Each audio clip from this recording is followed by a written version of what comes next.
Hello guys, welcome to my channel. For this video guys ay papakita ko yung pamamaraan ko kung paano natin ayusin itong ating speaker na nayupi pailalim. So ayan guys yung ating speaker na nayupi pailalim. Gagamit muna tayo guys ng karayom para sa ganun hindi malaki yung butas at para hindi masaktan yung ating dust cap. Ayan.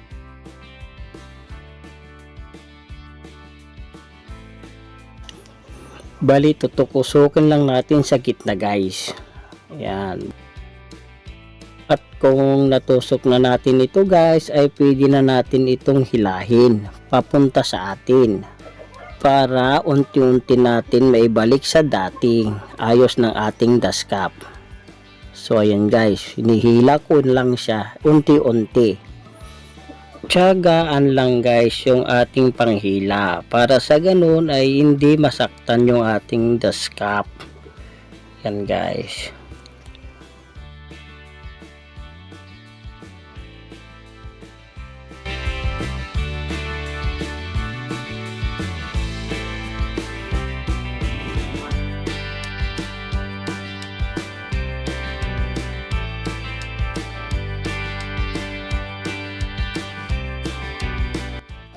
Gumamit na pala ako rito guys ng isang maliit na screwdriver.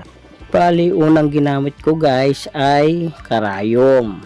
Kasi yung karayom ay maliit lang yung butas. Tapos, itong ginamit ko ng pangalawa guys ay isang maliit na screw. Para sa ganun, yun nga, unti-unti natin mapalaki yung butas. Kapag kasi yung malaki agad yung ating pangbutas dito ay lalong lalaki yung problema.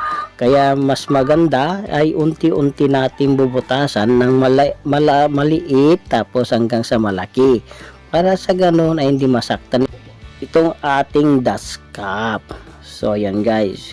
Mas maganda yung siguraduhan kaysa yung gumagawa tayo ng hakbang na hindi tayo sigurado.